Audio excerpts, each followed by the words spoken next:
Hey frogs, dogs, and logs, welcome to Logos 101.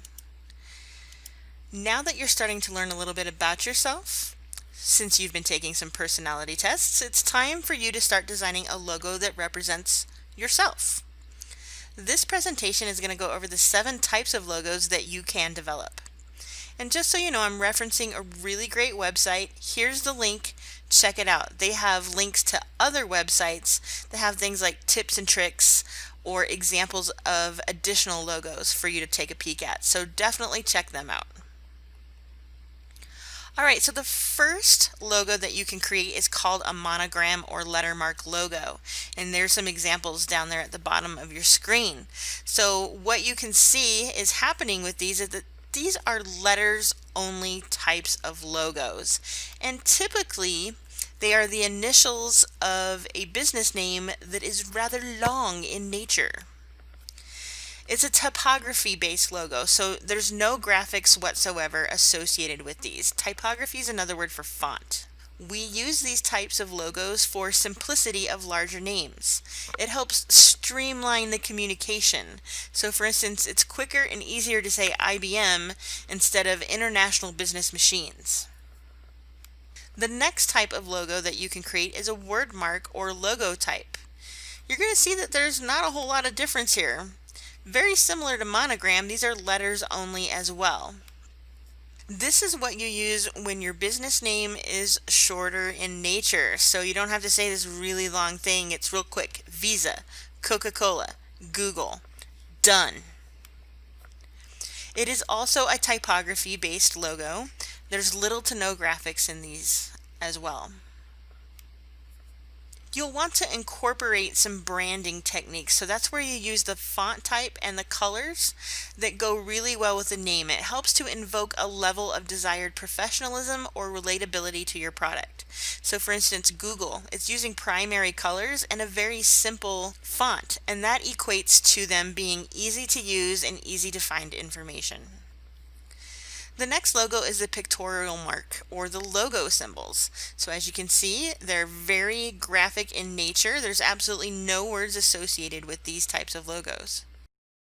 These are usually used for well-established businesses where the logo itself is instantly recognizable.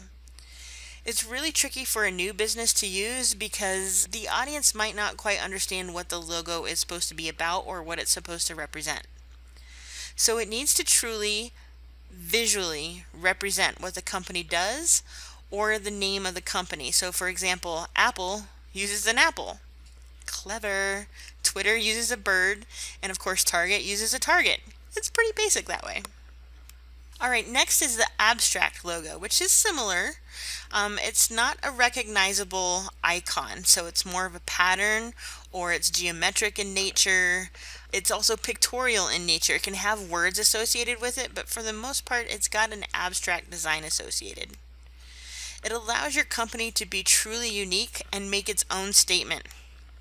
And you can use colors and forms to create these logos, and also you use them to convey that professionalism or relatability of your company. So for instance, Pepsi, it's a flowing product and they're using these flowing shapes to kind of emulate the fact that it's a liquid product that you have.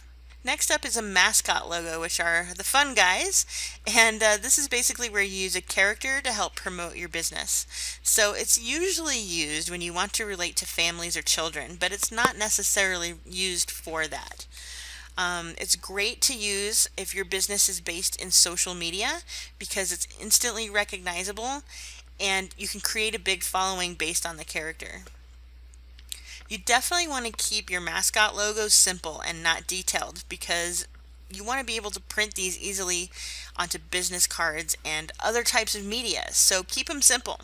For the most part, we don't use mascots in interior design or architecture fields unless you're specializing in perhaps children's designs or family type designs.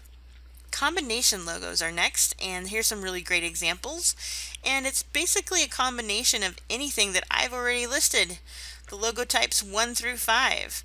So it includes graphics and it includes words. It can be something that is recognizable. It could be something that's abstract. The combination logo has the widest versatility of all the logos. Anybody can relate to these, anybody can understand these types of logos. They're really great for establishing your brand or your name if you want to use a pictorial mark logo later in life. So I always look at that Lacoste logo down there. It's got the picture of the alligator, and if you think about it, they always have the alligator on their t-shirts, right?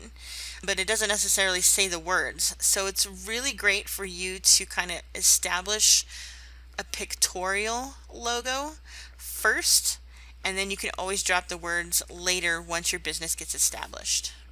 The last type of logo that you can look at is the emblem logo. So these are pretty fancy and are similar to crests or seals or badges. The words are usually included inside of a symbol, an icon, or a shape. These are used when you want to portray a high level of professionalism. So a lot of governments use these type of logos, or professional organizations use these type of logos. It's where you want to really stand out and be like, hey, I'm here. These types of logos are excellent for marketing uses. So if you're going to put logos on shirts or cups or any type of thing that you're going to hand out to clients, these are really great logos to have. All right, so that was the 7 logos. That was pretty easy, right? So what's next? Now that you have a great idea as to what the 7 logo types are, it's time for you to find and analyze some existing logos and use your creativity to design some of your own. So please go ahead and complete assignment 1 to show what you learned this week. Thanks for your time, guys. Looking forward to talking to you next video.